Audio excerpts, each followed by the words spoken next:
ශ්‍රී Lanka Telecom සහ මොබිටෙල් සේවා එක්තැන්ව SLT Mobitel ලෙසින් අලුත් ගමනක SLT මොබිටෙල් එකම එක සබැඳියාව.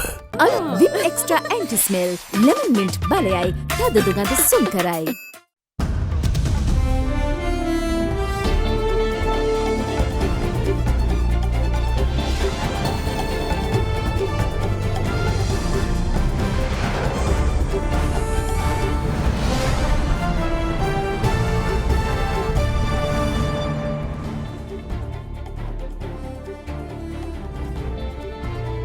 ආයුබෝවන් ඔබ එක්වන්නේ අද දෙරන මධ්‍යහන ප්‍රධාන ප්‍රවෘත්ති විකාශය සමගින් ප්‍රථමයෙන් නවධානය ප්‍රවෘත්ති සිරස්තල වෙත. කෑගල්ලේ දානමය පින්කමකට එක්වූ 21කට කොවිඩ්. කොළඹ දෛනික ආසාදිතයෙන් යළිත් ඉහළට. මහජන නිලධාරීන් ගමට ගොස් ගැටලු විසඳීමේ කාලය එළඹ ඇතැයි ජනපති කියයි. යුද හමුදාවෙන් කෘෂිකාර්මික සහ පශු සම්පත් බලකායක්. ඇමරිකාවේ කැපිටල් ගොඩනැගිල්ලේ නොසන්සුන්කාරී තත්ත්වයක්.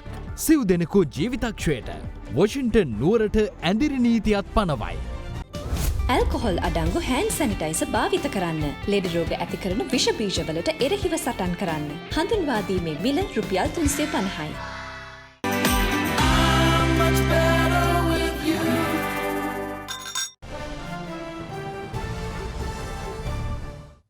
සෞඛ්‍ය බලධාරීන්ගේ අවසරයකින් තොරව කෑගල්ලේ නිවසක පැවැත් වූ දානමය පින්කමකට සහභාගී වූ 21 දෙනෙකුට COVID-19 ආසාදනය වී ඇති බවට ඊයේ හඳුනා ගැනුණා. මේ අතර ඊයේත් COVID ආසාදිතයින් 522 දෙනෙකු හඳුනා ගැනීමත් සමග මෙරට සමස්ත COVID ආසාදිතයින් සංඛ්‍යාව 46248ක් දක්වා ඉහළ ගියා.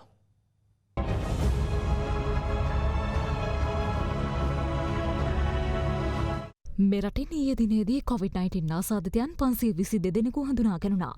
ඊයේත් වැඩිම COVID ආසාදිතයන් සංඛ්‍යාවක් වාර්තා වී තිබුණේ කොළඹ දිස්ත්‍රික්කයෙන්. එම සංඛ්‍යාව 206ක්. ඒ අතරින් ආසාදිතයන් 36 දෙනෙක් බොරැල්ලෙන්, 32 දෙනෙක් කොල්ලුපිටියෙන්, 27 දෙනෙක් නාරාහෙම් පිටින්, 22 දෙනෙක් දෙමටකුඩින් සහ මට්ටකුලියෙන් 15 දෙනෙකු වනවා. ගම්පහ දිස්ත්‍රික්කයෙන් ආසාදිතයන් 97 දෙනෙක් සහ කළුතර දිස්ත්‍රික්කයෙන් ආසාදිතයන් 81 දෙනෙක් ඊයේ හඳුනාගෙන තිබෙනවා.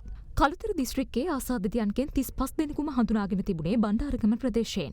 ගාල්ල දිස්ත්‍රික්කයෙන් 28 දෙනෙකු, කුරුණෑගල දිස්ත්‍රික්කයෙන් 27 දෙනෙකු සහ අම්පාර දිස්ත්‍රික්කයෙන් 24 දෙනෙකුද ඊයේ හඳුනාගත් ආසාදිතයන් අතරට අයත්. මුහුණු ආවරණ නොපළඳින පුද්ගලයන් සම්බන්ධයෙන් මෙහෙයුම ඊයේ දිනේදී බස්නාහිර පළාතේ ක්‍රියාත්මක කරනු ලැබුවා. ඊයේ දිනේදී පුද්ගලයන් 271 දෙනෙක් PCR පරීක්ෂණ සඳහා යොමු කරනු ලැබුවා. රැපිඩ් ඇන්ටිජන් පරීක්ෂණ වලට යොමු කළ 252 දෙනාගෙන් 2 දෙනෙක් COVID ආසාදිතයින් බවට හඳුනාගෙන තියෙනවා. පෙරේදා දිනේදී 14ක්, ඊයේ දිනේදී 2ක් ඇතුළුව 16 දෙනෙක් COVID ආසාදිතයින් බවට හඳුනාගෙන තියෙනවා. ඊයේ දිනේදී තවත් COVID මරණ දෙකක් වාර්තා වීමත් සමග මෙරටින් වාර්තා වන COVID-19 ආසාදිත මරණ සංඛ්‍යාව 219ක් දක්වා ඉහළ යනවා. දෙහිවල පදිංචි 60 හැවිරිදි පුද්ගලයෙක්, අලව්වේ පදිංචි 78 හැවිරිදි කාන්තාවක් එලෙස ඊයේ මිය ගොස් තිබුණා. මේ අතර COVID-19 පැතිරීම වැළැක්වීම සඳහා හුදකලා කර තිබූ පොලිස් වසම් කිහිපයක් එම තත්ත්වයෙන් නිදහස් කර තිබෙනවා. ඒ අනුව කොටහේන ආදුරුප්පු වීදිය, රුවන්වැල්ල පොලිස් වසම් සහ කුරුඳුවත්ත පොලිස් වසමේ 60 වත්ත මෙලෙස හුදකලා තත්ත්වයෙන් ඉවත් කෙරුණා. ලෝක සෞඛ්‍ය සංවිධානය විසින් හදිසි අවස්ථාවකදී පාවිච්චි කිරීමට සුදුසුයයි නිර්දේශිත එන්නතක් පමණයි අපි ගෙන්නන්න බලාපොරොත්තු වෙන්නේ. අපේ රට තුළ එන්නත් සඳහාම වෙන්නුණු අංශක 4ත් 8ත් අතර පවත්වාගෙන යන ශීතකරණ අවශ්‍ය ප්‍රමාණයට දිස්ත්‍රික්ක පුරා සෞඛ්‍ය වෛද්‍ය නිලධාරී කාර්යාල මට්ටමට වෙනකල්ම තියෙනවා. ඍණ 20 ශීතකරණ යම්කිසි ප්‍රමාණයක් තියෙනවා. ඒ වගේම ඍණ 80 දරණ ශක්තිය තියෙන ශීතකරණත් අපේ රට තුළ පවතිනවා. මෙතනදී තමත්ම වැදගත් වෙන්නේ කාටද වැඩිම ප්‍රමුඛතාවය ලබා දෙන්න කියලා. එතනදී කාරණා දෙකක් අපි සලකා බලනවා. එකක් තමයි COVID-19 රෝගය ආසාදනය වුණොත් ඒයින් දරුණු තත්ත්වයක් නැත්නම් මාරාන්තික තත්ත්වයක් ඇතිවන අවදානම් කණ්ඩායම්. දෙවන කාරණය තමයි COVID-19 රෝගය කාටද බොහොම පහසුවෙන්ම ආසාදනය වෙන්න හැකි. එන්නත මේ අවුරුද්දේ ඉතාමත්ම නුදුරේදී දියත් කරන්න පුළුවන් වෙයි කියලා අපි බලාපොරොත්තු වෙනවා. ඒ අතර සෞඛ්‍ය බලධාරීන්ගේ අවසරයකින් තොරව පසුගිය දෙසැම්බර් 29 වනදා කෑගල්ලේ නිවසක පැවැත් වූ දානමය පින්කමකට සහභාගී වූ 21 දෙනෙකු කොවිඩ් ආසාදිතයන් ලෙස හඳුනාගෙන තිබෙනවා. මෙම දානමය පින්කමට සහභාගී වූ සිව් දෙනෙකුට කොවිඩ් රෝග ලක්ෂණ පෙන්නුම් කිරීම නිසා සිදු කළ PCR පරීක්ෂණයෙන් ඔවුන් කොවිඩ් ආසාදිතයන් ලෙස වාර්තා වුණා. ඒ අනුව සිසු පිරිස PCR සහ ඇන්ටිජන් පරීක්ෂාවට යොමු කිරීමේදී ඔවුන්ගෙන් තවත් 17 දෙනෙකුට වෛරසය ආසාදනය වී ඇතැයි හඳුනාගෙන තිබුණා. මෙම ආසාදිතයන්ගේ ආශ්‍රිතයන් දෙදෙනෙකුටත් ඊයේ කොවිඩ් ආසාදනය වී ඇති බවට හඳුනාගත් බව ප්‍රදේශීය භාර සෞඛ්‍යාංශ සඳහන් කළා. පොළොන්නරුව කදුරුවෙල නගරයේ ව්‍යාපාරිකයන් 8 දෙනෙකු කොවිඩ් ආසාදිතයන් ලෙස හඳුනා ගැනීමත් සමග ඊයේ පසරුවේ සිට නගරයේ කොටසක් වසා දැමීමට සෞඛ්‍යාංශ පියවර ගත්තා. මේ වන විට කදුරුවෙල නගරයේ ව්‍යාපාරිකයන් 20 දෙනෙකුට කොවිඩ් ආසාදනය වී තිබෙනවා.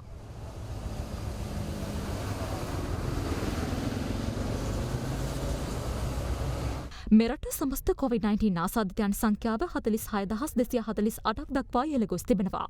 ඒ අතරින් 39023 දෙනෙකු මෙවන විටත් සුවය ලබා ඇති අතර තවදුරටත් රෝහල්ගතව ප්‍රතිකාර ලබන්නේ 7006 දෙනෙකු පමණයි. මේ අතර පාසල් ක්‍රීඩා තරඟ නැවත ආරම්භ කිරීමට ඇති හැකියාව පිළිබඳ සාකච්ඡාවක් සෞඛ්‍ය අමාත්‍ය පවිත්‍ර වන්‍යාරච්චි මහත්මියගේ ප්‍රධානත්වයෙන් ඊයේ පැවති අතර ඊට ක්‍රීඩා අමාත්‍ය නාමල් රාජපක්ෂ මහතාද එක්ව සිටියා. වෛරසය අවදානම වැඩි බස්නාහිර පළාත හැර පිට පළාත්වල පාසල් ක්‍රීඩා ආරම්භ කිරීමේ හැකියාව ඇති බවත් බස්නාහිර පළාත ඇතුළුව හුදකලා කර ඇති ප්‍රදේශවල ළමුන් කිසිදු ආකාරයකින් ක්‍රීඩා තරඟ සඳහා සම්බන්ධ කර නොගත යුතු බවත් මෙහිදී සෞඛ්‍ය අමාත්‍යවරිය විසින් පෙන්වා දෙනු ලැබුවා. ඒ අනුව අමාත්‍යාංශ නිලධාරීන් පෙන්වා දුන්නේ වැඩි පිරිසකගේ සහභාගීත්වයෙන් තොරව ක්‍රීඩා තරඟ පැවැත්වීම කාලෝචිත බවයි. ඒ සඳහා මාර්ගෝපදේශ අවශ්‍ය පරිදි යාවත්කාලීන කරමින් ක්‍රමානුකූලව පාසල් ක්‍රීඩා ආරම්භ කිරීම කෙරෙහි අවධානය යොමුව තිබෙනවා. මේ අතර කොවිඩ් මෘතදේහ ආදාහනය හෝ බොමදාන කිරීම සම්බන්ධයෙන් මතුව ඇති තත්ත්වය පිළිබඳව අද පාර්ලිමේන්තුවේදී සෞඛ්‍ය අමාත්‍ය පවිත්‍ර වන්‍යාරච්චි මහත්මිය අදහස් පළ කළා. කොවිඩ් රෝගයෙන් මිය යන පුද්ගලයන්ගේ මෘත ශරීර ආදාහනය කිරීම හෝ භූමදානය කිරීම පිළිබඳව නිර්දේශ ලබා දීමට පත් කළ විශේෂඥ කමිටුවේ නිර්දේශය වී තිබෙන්නේ කොරෝනා රෝගයෙන් මිය යන පුද්ගලයන්ගේ මෘත දේහ ආදාහනය කළ යුතු බවයි. එම නිසා එම පැහැදිලි නිර්දේශය අප ක්‍රියාත්මක කරනවා වගේම මෙවැනි භයානක වසංගතයකට මුහුණ දීමේදී එවැනි විශේෂඥ නිර්දේශයන් සමාජීය ආගමික දේශපාලනික හෝ වෙනත් කිසිම පුද්ගලික හේතුවක් නිසාවෙන් වෙනස් නොකරන බවත් කාරුණිකව සඳහන් කරනවා.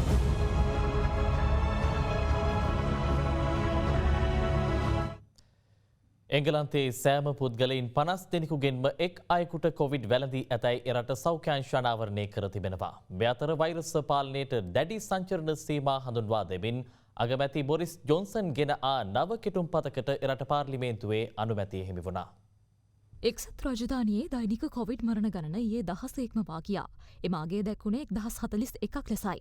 එරටින් දෛනික මරණ 10 ඉක්මවා ගියේ වසංගතයේ පළමු රැල්ල වාර්තා වූ ගෙවුණු වසරේ අප්‍රේල් මාසයෙන් පසුව පළමු වරටයි. විදෙස් වාර්තා සඳහන් කළේ වසංගතයේ වඩාත් දරුණුව පැවති අප්‍රේල් මාසයට වඩා මේ සමයේ එරට රෝහල්ගත පිරිස 39%කින් ඉහළ ගොස් ඇති බවයි. එමෙන්ම ගත වූ දින 7 තුළ අසාධිතයන් මිය යාමේ ප්‍රතිශතයද 37%කින් ඉහළ ගොස් තිබුණා. මේ අතර එංගලන්තයේ ප්‍රධාන වෛද්‍ය නිලධාරියා පවසන්නේ එරට සෑම පුරවැසියන් 50 දෙනෙකුගෙන් එක් අයෙකුටම කොවිඩ් ආසාදනය වී ඇති බවයි. මේ අතර රට වසා දැමීමට එරෙහිව එක්සත් රාජධානියේ පාර්ලිමේන්තුව ඉදිරිපිට පැවති විරෝධතාවක් විසුරුවා හැරීමට පොලිසිය පියවර ගත්තා. විරෝධතාව සංවිධානය වී තිබුණේ වෛරස ව්‍යාප්තිය දැඩි පාලනයට ලක් කිරීමට අගමැති බොරිස් ජොන්සන් ගෙනා නව කෙටුම්පතක් සම්බන්ධව පැවති ඡන්ද විමසීමකට එරෙහිවයි. අදාළ කෙටුම්පත පාර්ලිමේන්තුවේදී සම්මත කෙරුණු අතර ඊට පාසල් සහ කඩවීදි වසා දැමීම මෙන්ම දැඩි සංචරණ සීමාද ඇතුළුව තිබෙනවා. ගෝලීය කොවිඩ් මරණ ගණන 18,96,000ක්ම වාගියා. ලෝපුරා වාර්තා වූ කොවිඩ් ආසාදිතයන් ගණන 8,76 ලක්ෂයකට අධිකයි. ජනවාරි 21 කටුනායක ගුවන්තොටුපළ යළි විවෘත කිරීමෙන් පසු දිවයිනට පැමිණෙන සංචාරකින් සඳහා අනුගමනය කළ යුතු මාර්ගෝපදේශ මාලාවක් සෞඛ්‍ය අධ්‍යක්ෂ ජෙනරාල්වරයා විසින් අද නිකුත් කර තිබෙනවා. බෑතර දිවයිනට පැමිණෙන යුක්‍රේන සංචාරකීන්ගෙන් 99%ක්ම කොවිඩ් වලින් ආරක්ෂිත බවත් එම වැඩපිළිවෙල කඩාකප්පල් කිරීමට ඇතමුන් අසත්‍ය ප්‍රචාර පතුරවා හරින බවත් රුසියාවේ හිටපු ශ්‍රී ලංකා තානාපති උදයංග වීරතුංග මහතා මාධ්‍ය හමුවක් පවත්වමින් ප්‍රකාශ කළා. එහිදී ඔහු වැඩිදුරටත් පැවසුවේ තමන්ට රතු වරේන්තු නිකුත් කර ඇතැයි යහපාලන ආණ්ඩුව ප්‍රචාරය කළ එයද අසත්‍යයක් බවයි. ඒ සංචාරකයන් අද පැමිණලා සිටින ප්‍රමාණය අපි ගණන් හැදුවොතින් 600 ගාණක් 44ක්ද කොහෙද පැමිණලා සිටිනවා. ඒ 44න් දෙන්නෙක් පමණයි ආසාදිත රෝග ලක්ෂණ පෙන්වන්නේ. නිකන් අපි ලංකාවේ යම්කිසි තැනක අහඹු ලෙස ගත්තොතින් 644ක් සමහර විට දෙන්නෙකුට වැඩි ඉන්න පුළුවන්. එහෙමනම් ඔක්කොම නිරෝධානය වෙන්න ඕනේ නම් ඒ ලංකාවේ ඉන්න හැමෝටම බය ඉන්න ඕනේ කෙනෙක්ට. ඒක පිළිගන්න බෑ. මේගොල්ලෝ 99.9ක් කොරෝනා ආසාදිතයන් නෙමෙයි. එතන මේ සංචාරක බුබුල සඳහා ඇයි යුක්‍රේන් රාජ්‍යම තෝරාගත්තේ? ඇත්තටම පළවෙනි ගුවන් යානා සූදානම් කරලා තිබුණේ රුසියාව සමූහාණ්ඩුවේ. නමුත් මේ ගයිඩ්ලයින්ස් වලට කැමති වෙලා එන්න කැමති වෙන්නේ නැහැ ගොඩක් සංචාරකයෝ. ඉතින් නමුත් මට ලොකු විශ්වාසයක් තිබුණා මට යුක්‍රේන් රාජ්‍යයෙන් ආවොත් ඒ වගේ තත්ත්වයක් උදා නොවි අපිට මේ කටයුත්ත කරන්න පුළුවන් කියලා. මේ සාර්ථක වුණොත් ඉදිරියටත් යම් යම් අඩුපාඩු තියෙනවා. අපිට ඕන මේ වින්ටර් සීසන් එක ඉවරනකම් කියන්නේ අප්‍රේල් අන්තිම වෙනකම් මේක ගෙනියන්න ඒගොල්ලොන්ගේ එකඟතාවය ලබා ගන්න. සංචාරක බුබුලු හරහා ඔබතුමා මිග්ජානා ගනුදෙනුවෙන් හම්බ කරගත්ත කළු සල්ලි ටික සුදු කරන්න උත්සාහ කරනවා කියලා. අවුරුදු 5ක් තිස්සේ මිග් ගනුදෙනුවේ සල්ලි තියනවා කියලා කිව්වට අද වෙනකන් අධිචෝදනා පත්‍ර බාර දීලා නඩුවක්වත් පවරලා නැහැ. ඒගොල්ලෝ ලංකාව ඇතුළත රතු වරෙන්තු තියනවා කියලා අවුරුදු ගාණක් කිව්වට ඒක බොරුවක්. මට තිබුණේ නිල් වරෙන්තුවක්. යහපාලන රජයට කවදාවත් මාව අල්ලන්න පුළුවන් කමක් තිබුණේ නැහැ. මාව රැගෙන ඉන්න පුළුවන් කමක් තිබුණේ නැහැ. ඒගොල්ලන්ට වැඩිය මම දක්ෂයි. ජනතාවගේ ගැටලු විසඳීමේදී මහජන නිලධාරීන් වශයෙන් කළ යුත්තේ ජනතාව අතරට ගොස් ඔවුන්ගේ ගැටලු නිරාකරණය කිරීම බව ජනාධිපති ගෝඨාභය රාජපක්ෂ මහතා පවසනවා. ඒ අද අර්ලියගහ මන්දිරයේ පැවති උත්සවයකදී ගම සමග පිළිසඳරක් තුළින් වැඩ සමග යළිගමට ජාතික වැඩසටහනට සමගාමීව රාජ්‍ය නිලධාරීන් දැනුවත් කිරීමේ විශේෂ වැඩසටහන අද අරලියගහ මන්දිරයේදී පැවැත්වුණා. ඒ ජනාධිපති ගෝඨාභය රාජපක්ෂ, අග්‍රාමාත්‍ය මහින්ද රාජපක්ෂ සහ ආර්ථික පුනර්ජීවනය සහ දරිද්‍රතාවය තුරන් කිරීම සඳහා වන ජනාධිපති කාර්යසාධක බලකායේ සභාපති බැසිල් රාජපක්ෂ යන මහත්වරුන්ගේ ප්‍රධානත්වයෙන් විදේශීය විශේෂඥයෝ අපිට අවශ්‍ය නැහැ. විදේශීය උපදේශකයෝ අපිට අවශ්‍ය නැහැ. විදේශීය මූල්‍ය විශේෂඥයෝ අපිට අවශ්‍ය නැහැ. ඒ නිසා මේ අයවැය යෝජනා ක්‍රියාත්මක කරන්න ඉන්නේ අපේම රජයේ නිලධාරී. පොතේ තියෙන දේවලුයි පරිපාලන රෙගුලාසි තියෙන දේවලුයි ජනතාව ඉල්ලන දේවලුයි අතර විශාල පරතරයක්. ඒවා ජනතාවගේ අවශ්‍යතාවලට ගැළපෙන ආකාරයට හසුරුවාගෙන වැඩ කරන අභියෝගය තමයි ඔබට මතක තියාගන්න. ආණ්ඩුව යනවා. නමුත් රාජ්‍ය පවති. ඒක තමයි සත්‍ය. දන්නවා රජවල් ඵලයට ආවම ගොවි සංග්‍රාම වෙනවා, විවිධ ව්‍යාපෘති ගැන කරනවා. නමුත් ඒකම ප්‍රතිපත්තිවල වෙනසක් වුණාම, ඇමතිවරුත් සමහරලාට මාරුණාම මේ ක්‍රියාදාමයේ ඉදිරියට යන්නේ නැහැ. ඇත්තටම අපි ගමකට ගිහිල්ලා ජනතාව එක්ක කතා කරාම ඒ අයගේ මතය එකක්, නිලධාරීන් එක්ක කතා කරාම නිලධාරීන්ගේ මතය තවත් එකක්. කොළඹ මේ මතය හදන අයගේ මතය එකක්. එතකොට මෙතන තමයි ප්‍රශ්නේ තියෙන්නේ. අපි නිලධාරීන් හැටියට, මහජන නිලධාරීන් හැටියට වඩාත් වැදගත් වෙන්නේ ජනතාව අතරට ගිහිල්ලා, ගමට ගිහිල්ලා මේ ගමේ ප්‍රශ්න විසඳලා දෙන එක. පාස්කුවිරු දින ප්‍රහාරය සම්බන්ධයෙන් විමර්ශනය සිදු කරන ජනාධිපති කොමිෂන් සභාවේ අවසන් වාර්තාව ලැබීමෙන් අනතුරුව ඊට සම්බන්ධ සැකකරුවන්ට නීතිපතිවරයා විසින් අධිචෝදනා ගොනු කරනු ඇතැයි අධිකරණ අමාත්‍ය ජනාධිපති නීතිඥ අලි ශබ්රි මහතා පවසනවා. සමගි ජනබලවේගේ පාර්ලිමේන්තු මන්ත්‍රී හේෂා විතානගේ මහතා පාර්ලිමේන්තුවේදී අද යොමු කළ ප්‍රශ්නයකට පිළිතුරු ලබා දෙමින් අමාත්‍යවරයා මේ බව සඳහන් කළා. 2019 වර්ෂයේ සිදු වූ පාස්කු ප්‍රහාරයේ මියගිය දේශීය හා විදේශීය නම් සඳහන් පුද්ගලයන්ගේ සංඛ්‍යාව 268ක්. තුවාල ලැබුවා ගාන 506ක්. පාස්කු ප්‍රහාරය පිළිබඳව කොමිසම දැන් දීර්ඝ කාලයක් රැස් වෙලා මම හිතන්නේ මේ අවසාන අධීරයේ තියෙන්නේ. අපිට තියෙන දැනෙන තොරතුරු අනුව ඊටාම වැදගත් තොරතුරු ලබා ගැනීමේ තිබිච්ච අවස්ථාවන් තාම ප්‍රයෝජනට අරගෙන නැහැ. කොමිසම කටයුතු කරන්නේ ඉන්ඩිපෙන්ඩන්ට්ලි ස්වාධීන ලෙස. කොමිසමේ කාර්යභාරයන් වලට අපිට මැදිහත් වීමේ හැකියාවක් නැහැ. ඒ හින්දා කොමිසම මොනවද කරන්න කියන එක පිළිබඳව වාර්තාවෙන් පස්සේ අපිට බලන්න පුළුවන් වෙයි. මම හිතනවා ඊටාමත්ම හොඳ වාර්තාවක් කරයි කියලා. ස්වාධීන ලෙස සාක්ෂි හොයාගෙන ගිහිල්ලා වරදිකාරයෝ හොයාගන්නට ඕන. නිවැරදිකාරයන්ව මුදාහරින්නට ඕන ඇත්තටම වගකිව යුතු අය වග කියන්න. මේක දේශපාලනීකරණය කරන්න හොඳ නෑ. මේක වෙන ජාතිවාදී අපිට අවශ්‍ය මිනිස්සු තෝරගෙන ඔවුන්ට මේක පටවන්න හදනත් හොඳ නෑ. මොකද එහෙම කරොත් ඒක බරපතල දෙයක් වෙන්න පුළුවන් මන්ත්‍රීතුමා. ඒ තමයි ඇත්ත වශයෙන්ම මේ චින්තනයේ ඉන්න මිනිස්සු ඉන්නවනම් ඔවුන් හොයාගන්න නැතුව වැරදි මිනිස්සු පස්සේ පන්නන්න ඉඩ තියෙනවා. ඉතින් ඒක කරනලා මේ ප්‍රශ්නෙට විසඳුම් හොයන්න බෑ. ඉතින් අපි වගකීමෙන් කියනවා ජනාධිපතිතුමා කිසිසේත්ම වැරද්දට සම්බන්ධ වෙච්ච කිසිම මිනිස්සෙකුට කිසිම ආකාරයකින් නිදහසක් දෙන්න හරි ඒකට මැදිහත් වෙන්න බලාපොරොත්තුවකුත් නෑ. අහිංසක මිනිස්සු පස්සේ පන්නන්න හේතුවකුත් නෑ අපිට. මේක ඉතාමත්ම ස්වාධීන ලෙස නීතිපතිතුමා එතුමාට අවසාන වාර්තාව ලැබුණම අධිචෝදනා නිකුත් කරන්න බලාපොරොත්තු වෙනවා කියලා කියලා තියෙනවා. නීතිඥ හිජාස් ඉස්පුල්ලා දැන් මාස 9ක් වහලා ඉන්නවා කිසිම චෝදනාවක් නැතුව. ඔව් අලුත් කඩේ උසාවියේ හිටපු දක්ෂතම නීතිඥවරයෙක්. ඉතින් එතුමාගේ මේ තරුණ ජීවිතය චෝදනා නැහැ.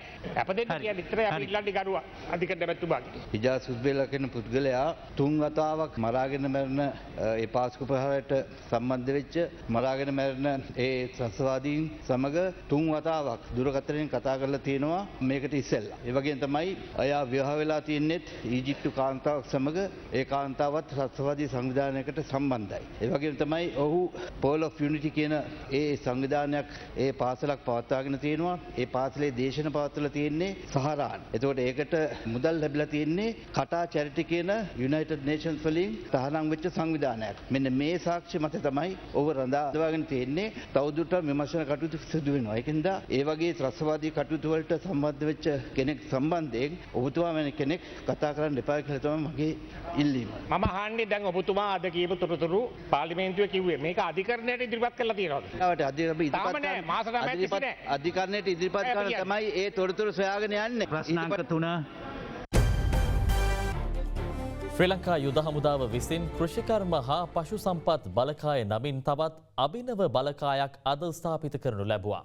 එහි අරමුණ වන්නේ දැනට ආරම්භ කර ඇති සහ ඉදිරියේදී ඇරඹීමට සැලසුම් කර ඇති කෘෂිකාර්මික ව්‍යාපෘතීන් වඩාත් කාර්යක්ෂමව සහ ඵලදායීව ඉදිරියට පවත්වාගෙන යාමයි. ශ්‍රී ලංකා යුද හමුදා ඉතිහාසයේ නව පරිච්ඡේදයක් සටහන් කරමින් අභිනවයෙන් ස්ථාපිත කරන ලද යුද හමුදා කෘෂිකර්ම සහ පශු සම්පත් බලකාය නිල වශයෙන් ආරම්භ කිරීම අද පෙරවරුවේ සිදු කෙරුණේ පැලවත්තේ පිහිටි යුද හමුදා මූලස්ථානයේදී. ඒ යුද හමුදාපති ජනරල් ශවේන්ද්‍ර සිල්වා මහතාගේ ප්‍රධානත්වයෙන්.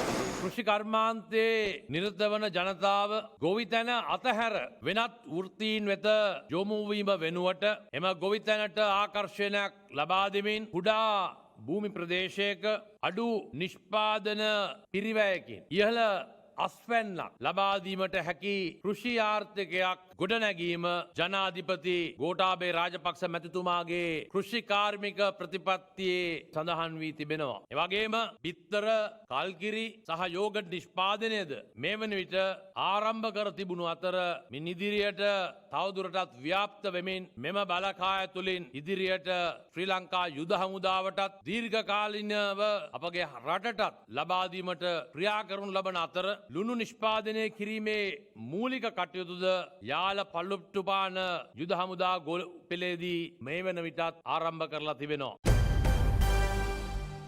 මෙම වසර අවසන් වන විට මෙරට සියලුම පුරවැසියන් රුපියල් ලක්ෂ 9ක ණයකරුවෙක් වන බව ජනතා විමුක්ති පෙරමුණේ නායක පාර්ලිමේන්තු මන්ත්‍රී අනුර කුමාර දිසානායක මහතා පවසනවා. කොළඹ පැවති සම්මන්ත්‍රණයකට එක්වෙමින් ඔහු මේ බව සඳහන් කළා. අපේ රට ආර්ථිකයේ විවිධ අර්බුද රැසකට මුහුණ දීලා තිබෙනවා. විවිධ ගැටලු රැසකට මුහුණ දී තිබෙනවා. ඒ ගැටලු අතර ප්‍රධානම ගැටලුව තමයි වර්තමානයේ අපේ රටේ ආර්ථිකයේ මුහුණ දී තිබෙන ණය අර්බුදය.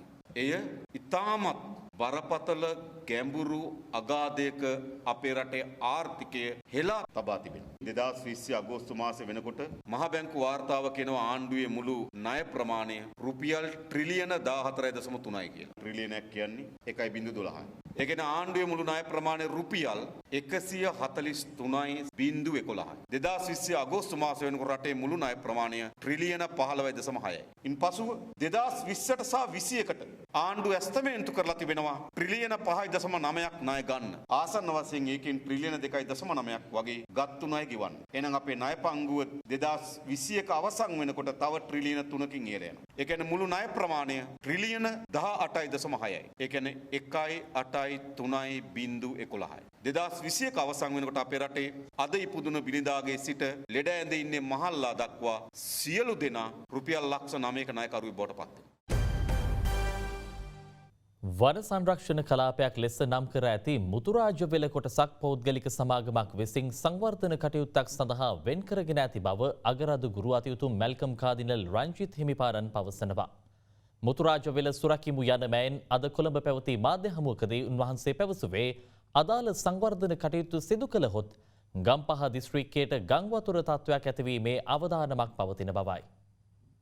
මුතුරාජවෙල සංරක්ෂණ කලාපයක් කියලා වනජීවී දෙපාර්තමේන්තුවෙන් බෝඩ් පවා සවි කරලා තිබුණා වටේම. නමුත් මේ ළඟදී ඒ සංරක්ෂිත ප්‍රදේශයේ වනජීවී බෝඩ් සියල්ලම ඉවත් කරලා මේක පුද්ගලික සමාගමට අයිති දේපලක්ය කියලා හැමතැනම බෝඩ් ගහලා තියෙනවා. අපිට දැනගන්නට ලැබුණා ගොවි ජන සේවා දෙපාර්තමේන්තුවේ ගම්පහ කාර්යාලය හරහා යම්කිසි මුදලක් ගෙවලා සම්පූර්ණ ඉඩම් අක්කර 700ක් පමණ වෙන් කරගෙන තියෙනවා කියලා මේ වැඩපිළිවෙලට. එක්තරා සමාගමක්. ගම්පහ දිස්ත්‍රික්කයේ ඒ ජලය ගලාගෙන යන කැලණි ගඟ, ජායල, දඬුගම් ඔය මේ ජලාශය වලින් මේ වතුර පාරවල් ඇවිල්ලා මේ ඕලන්දෑල, හැමිල්ටන් ඇල මේ ඇල ක්‍රමේ හරහා කලපුවට ගිහිල්ලා කලපුවෙන් මූදට යන මේ ක්‍රමවේදය සම්පූර්ණයෙන්ම අවුල් ජාලාවක් බවට පත් වෙනවා. මේක වැලි වලින් පුරවලා තැනින් තැන මේ එක එක ව්‍යාපෘති හදන්න ගත්තා. ඒක නිසා ගම්වතුර උවදුරක් එන්න ඉඩ තියෙනවා ගම්පහ දිස්ත්‍රික්කයට. මේකෙන් වෙන්නේ ජනතාවගේ ජන ජීවිතයේ සම්පූර්ණයෙන්ම අවුල් වීම.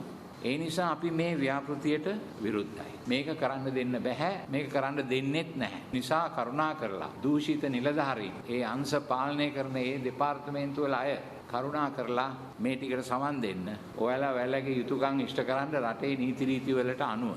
එතනින් එහාට එන්න આવොත් ඕගලන්ට පාරට බහින්න වෙනවා. ඕගලන්ටත් ගෙදර යන්න වෙනවා.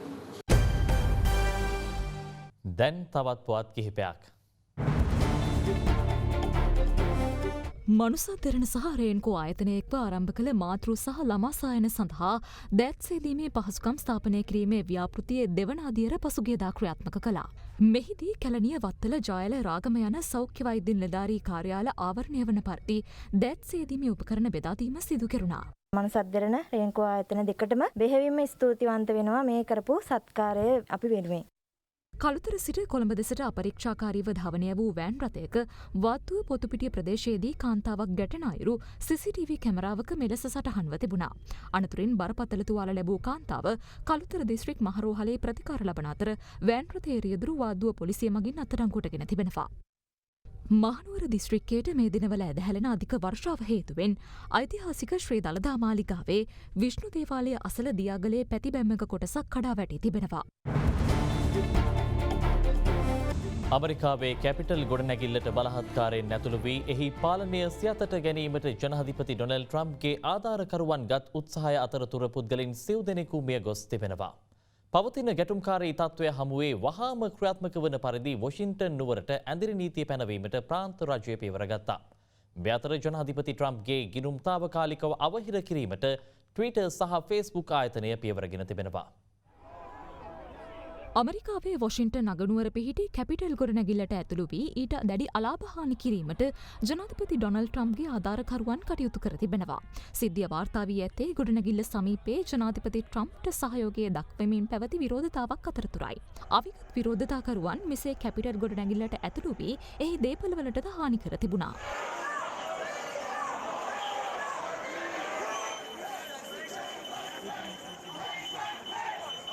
ගැටුම පාලනයට පොලිසිය රබරුන්ඩ සහ කඳුළු ගෑස් ප්‍රහාරද එල්ල කර ඇති අතර එහිදී විරෝධතාකරුවන් සිව් දෙනෙකු මිය ගොස් තිබෙනවා. මැතිවරණ පරාජය පිළිගෙන සාමකාමීව බලය හුවමාරු කිරීමට ජනාධිපති ට්‍රම්ප් අකමැත්ත පළ කිරීම හමුවේ රටපුරා මෙසේ දේශපාලන අස්ථාවරත්වයක් ගොඩනැගුණා. සිය පරාජය පසුපස මහා පරිමාණ මැතිවරණ වංචාවක් සිදු වී ඇති බවත් ඊට එරෙහිව පෙළ ගැසෙන ලෙසත් ඔහු සිය ආධාරකරුවන්ගෙන් ඉල්ලීමක් කර සිටියා. විරෝධතාව සංවිධානය වී තිබුණේ තේරීපත් වූ ජනාධිපති ජෝ බයිඩන්ගේ ජයග්‍රාහී ප්‍රතිඵලය තහවුරු කිරීමේ විවාදය අතරතුරයි. ඇමරිකාවේ මීළඟ ජනාධිපතිවරයා ලෙසින් ජෝ බයිඩන් ලබන 21 වනදා දිවුරුම් දීමේ උත්සවය පැවැත්වෙන්නේද කැපිටල් ගොඩනැගිල්ලේ වීම විශේෂත්වයක්. ඒත් සමකින් ප්‍රවෘත්ති අවසන්. ඔබට සුබ දවසක්.